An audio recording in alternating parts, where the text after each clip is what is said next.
Hi, this is Carrie Lee Merritt, and welcome to part 2 of Meritocracy. I'm sitting here with my friend and neighbor, Guy Emerson Mount, who's a professor of history at Auburn University.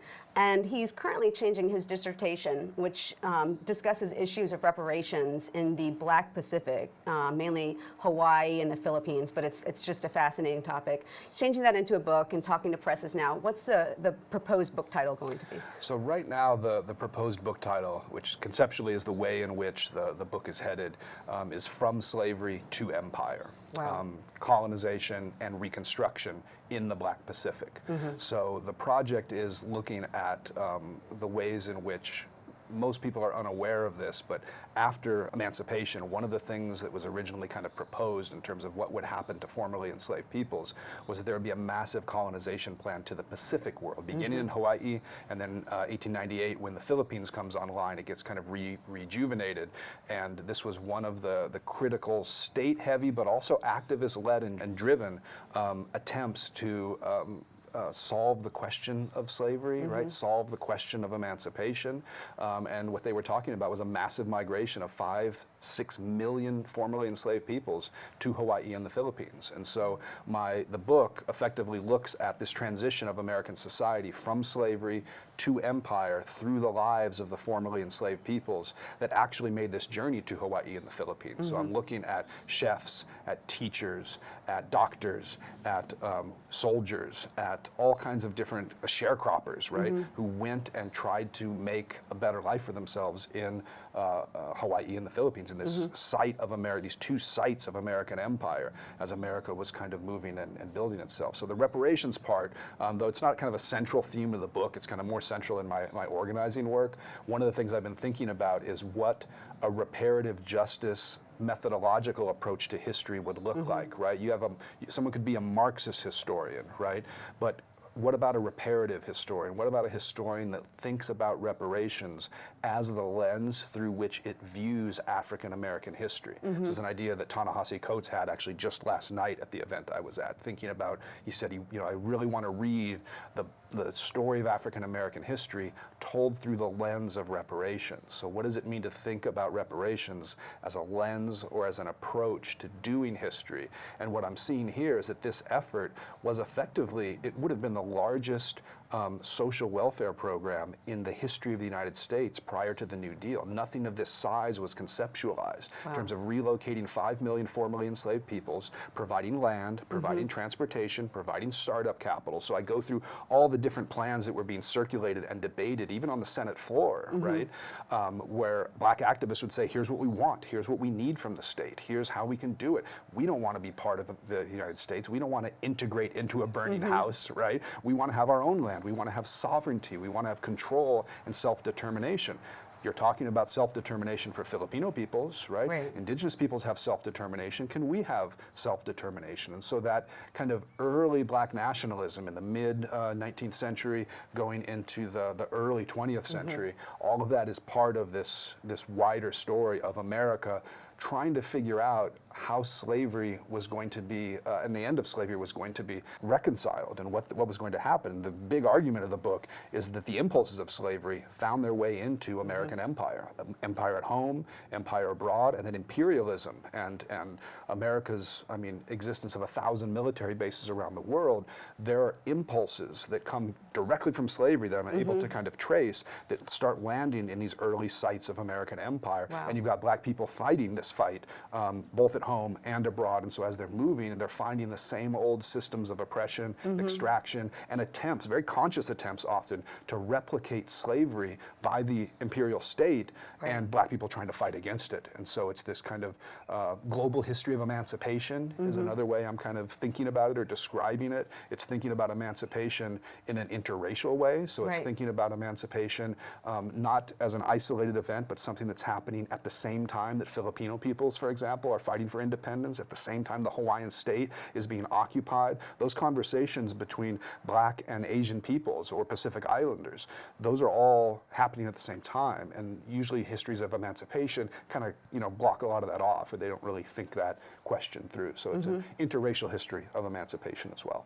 I just think it's so important to really talk about that autonomy that you had mentioned, because that's something I see in my own work.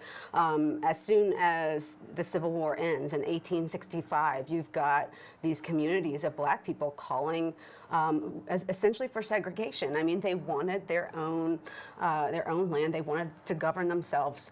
But then by the time you get to your work, to think about those 2 generations of just horrific violence on a scale that freed people didn't even know under slavery, right? Because at that point, their bodies were not worth capital anymore. And so there was a wholesale slaughter of people in that last half of the 19th century. So they literally were escaping for their lives to the Pacific in many cases. Yeah, I mean, the other thing that I've thought about this as, in terms of the migration question, is it's a rehearsal. There's a rehearsal for Reconstruction. This is in some ways like a rehearsal to the rehearsal for Reconstruction that happens in Hawaii early on, where formerly enslaved peoples started to kind of think about the Pacific. I was got this great figure named Anthony Allen, who prior to the Civil War had already escaped slavery and gone to Hawaii. Betsy Stockman, who was actually an enslaved person from Princeton University. So talk about the connection between universities. She ended up being one of the early teachers, the early Black teachers in Hawaii prior to emancipation. So these movements of Black people kind of away spatially from the most violent, and again, this is debatable too, because I think there's this whole burden of the South thing, right? People did move and tried to get to better situations, but it's not to say that what my work is finding is you can go all the way to the Philippines and you're going to find the South there. Right. And that's particularly what Black activists, they arrived, these migrants, and they said, my God, these are literally the same Southerners from Tennessee, Mississippi, Alabama that are running the constabulary state. And so, for example, one of my actors, T. Thomas Fortune, who went over there as a representative of the State Department in order to investigate the Philippines as a possible site of Black colonization, he gets Jim Crowed and arrested in the Philippines by a white Southern police officer, thrown in prison, and has to pull rank with the colonial governor to get himself sprung, and runs back to the United States. And so that violence that you're describing kind of goes everywhere. And then to this question of, the one thing I would say is that there is a distinction, however, between segregation and Black people kind of advocating for segregation versus separation and versus autonomy. And so one of the things I've learned from Hawaiian activists, for example, is this concept of sovereignty, as opposed to, well, Black people didn't want segregation, they wanted sovereignty. Absolutely. Right? They wanted control, they wanted the ability to be free, they wanted to be able to realize freedom, participate in a democracy, not necessarily the American democracy, but a democracy, a local democracy, a Pan-African democracy. You had all kinds of different things that were being experimented with, including an Afro-Asian democracy. So one of the plans for the Philippines was this, remember, massive migration of African Americans, but wait a minute, the Filipino people's already there, right? They might have something to say about the land that's there. So how to possibly kind of reconcile that? There were some people that were arguing for a very authoritarian Filipino colonial kind of context with African Americans as the colonial overseers of Filipinos. That was one kind of state-run plan. But then when you talk to Black activists, they're thinking, no, we can pursue kind of a mutual liberation here together, right? We can have an Afro-Asian state, and we can both fight back against the American empire. We can push all the white Southerners out. Quite literally, they're describing this, and that this is a solution for both of us. We can have a solidarity. So it's an early Pan-Third World solidarity story as well. And interestingly, you kind of see that playing out in the South too. At the same time, there's this huge conversation because you have so much Pacific in migration, mainly Chinese, of course, but Filipinos as well, Japanese as well, coming in, bringing them in to work the railroads, making the roads throughout the South. And there's this huge conversation on, racially who make the best laborers for which kind of jobs and how they're going to restructure Southern labor. And of course, the Caribbean is going through this exact same thing as well. I actually just came off of speaking on reparations with the Prime Minister of St. Vincent and the Grenadines, who was an amazing character, and they call him Comrade Ralph. He's a far leftist, but he's using capitalism to essentially as a form of reparations. Like, he just opened the first international airport in that country, in that area, to bring more business in. And with some of this kind of money and commerce, he is building services to the indigenous people of the islands. And one of the biggest things I took away from his talk was that we've got to start tying reparations for Black people to indigenous reparations, and it has to be one bigger movement. And I see it going that way here, right? Yeah, there are tensions, but yeah, that needs to happen. I mean, there's no doubt about it that, and this was Du Bois's vision back, I think, of the souls of white folk, for example. Du Bois pegged this at World War I, right? Du Bois is a psychic. I said that on Twitter yesterday. Du Bois was a psychic, right? He knew that this idea that colonialism, right, writ large, a global colonial white supremacist kind of vision of how the world should run, that was going to drive people into solidarity with one another. And you see it happening all over the place, because what's happening, especially in this moment of American imperialism, is there's a global, I like to call it kind of a global reshuffling of labor that's trying to happen, right?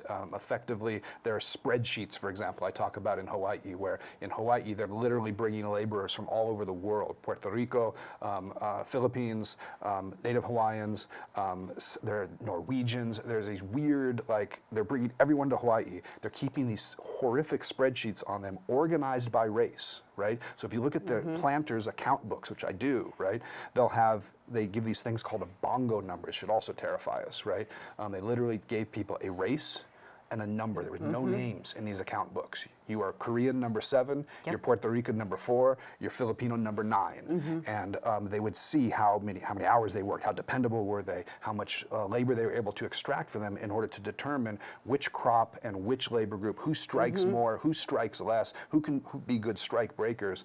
The American colonial system and the Western colonial system more broadly is in the process of this shuffling in the 20th century to figure out where they can land for the cheapest labor, the maximum profit, and that's the kind of global system that we're dealing with today in terms of this, drive to the race to the bottom, as it were, in terms of finding the optimal population to exploit the optimal amount for the optimum product, given all the transportation and logistical considerations. So it's capital's big attempt to go global. Lenin says this is the most, imperialism is capitalism at its peak, right? It's the peak form. It's the ultimate kind of horizon of capitalism, is this global empire of capital. And that's really what's being built in this moment. And African Americans are very aware of it. They know what's going on, and they're trying to find ways in which to navigate it, survive it.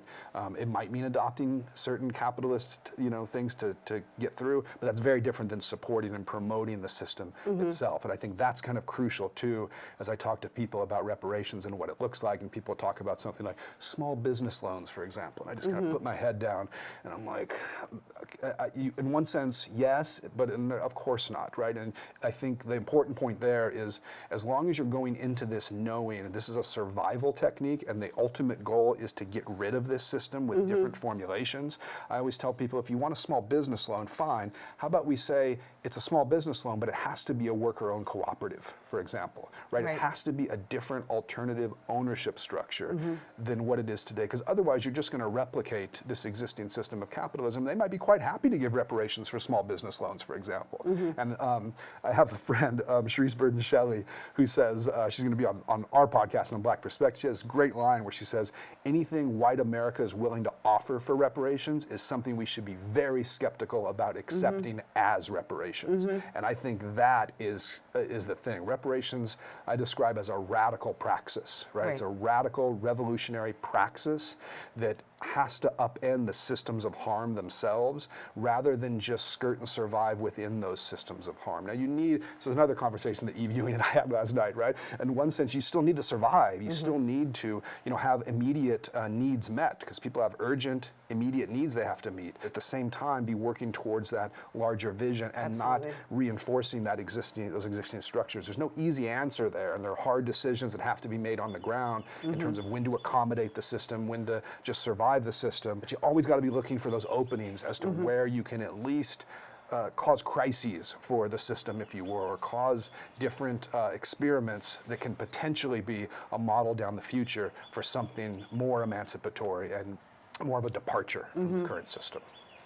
It's so fascinating, and hearing you talk about this right now makes me think that your advisor was the great Thomas Holt. Yeah. And I'm wondering, I mean, he was one of my favorite historians as I was going through grad school. What has his work and his mentorship meant to you?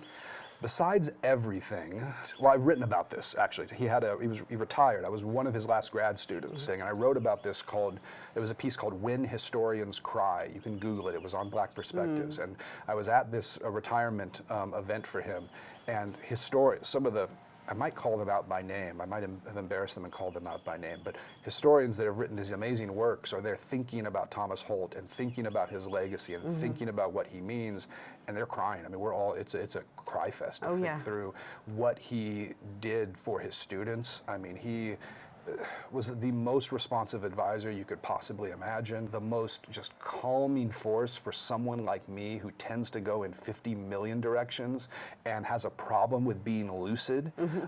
He joke, and the nickname that the grad students had for him was the Thunderbolt of Clarity. Wow. We called him the Thunderbolt of Clarity because anytime we were just kind of flailing across the graduate seminar table and trying to make sense of whatever book, he would give you one or two sentences that was just, it felt like God on high had just thunderbolted the truth into the middle of this room, and we were just struggling to see it. And he not only saw it clearly from the beginning, probably before he assigned the book, right, but he knew exactly how to phrase it in a way so that we would see it as well.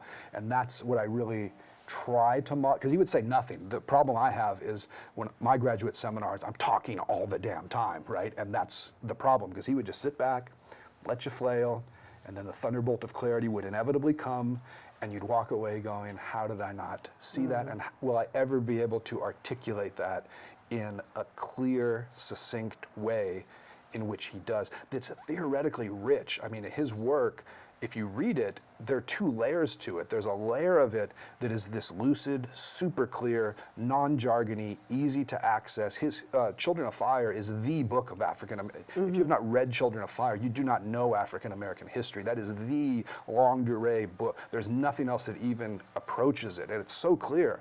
But for those who know, there are all kinds of theoretical argumentation that he's made, deep theoretical, Marx and Derrida and Bourdieu. He deals with all of these rich theoretical problems and then historiographical problems that are all laced throughout the footnotes that most people wouldn't even see or know, but historians that know are like, my God, how is he doing all this? I mean, he's one in a million and once in a lifetime, and I was just so ridiculously blessed to just sit with him and have him look this over. And the fact that he let this piece, because in some ways, I mean, he broke the field of Reconstruction wide open. And of course, he's a student of C. Vann Woodward.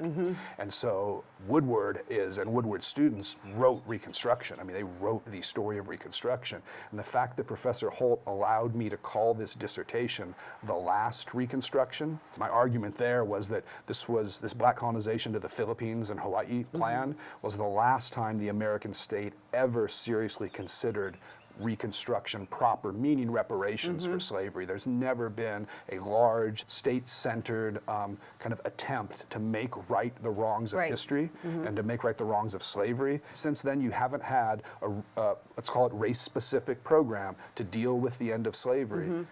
I don't know it, right? Hopefully we'll get there, and hopefully we'll have another Reconstruction, but I don't consider the Civil Rights Movement the third Reconstruction, for example, right, or the second Reconstruction, any of that, right? Woodward's was third. Woodward's was, Civil Rights was second, and then Black Power Movement was the third. I don't believe in, I'm sorry, I don't believe, I'm his grandson intellectually, but I don't buy that, right? I don't think we've had anything since black colonization to the Pacific as something sufficiently large in scale that would transform and disrupt the current society. Absolutely. All the Civil Rights Movement did really was bring us back to the period right after Reconstruction, where the Civil Rights Act was already in force, and they undid it. And we just went back to that. And well, that's not what we're after, right? You still need reparations for slavery. Now, to me, that's of the 21st century. It is the civil rights question of the 21st century. It's reparations. I mean, that's in the United States. There's nothing. I can't see. as long as you classify reparations as inclusive of ending racial capitalism, Right. which is critical, I don't think there's anything else kind of on the table. And again, to bracket all of that out, right, or to make it succinct, racial capitalism, heteropatriarchy, heteronormativity, the whole kind of system of patriarchal, white supremacist, slave racial capitalism, which, yes, those are different things, they move in different vectors, right, and in different directions, but they also are all tied together as a system of, a wider system of oppression. Repair for all of that, reparations for that whole thing, is, to me, this is the second book project now that I'm working on, it's movements such as anarchism, movements such as socialism, movements like reparations, movements like the Black freedom struggle, all of them are trying to contend with the harm that has been done by modernity writ large and this system of slave racial capitalism, heteropatriarchy, and hierarchical structures of oppression. That's what people are after ultimately, is repairing and then transforming that wider problem of modernity. And if we can do that, right, you've got a real chance. If not, this world's going up in a fireball. I mean, environmental, that's the other critical part of this, because that whole system, of course, has just desecrated the planet, and we need to repair the harm, but we need to transform into something that is going to allow the survival of humanity itself. And if we don't, it is what it is. Well, I completely agree with you on that point. And we're going to take a little break. Thank you so much for joining us. Meritocracy here with Guy Emerson Mount. One more section when we come back. Thanks.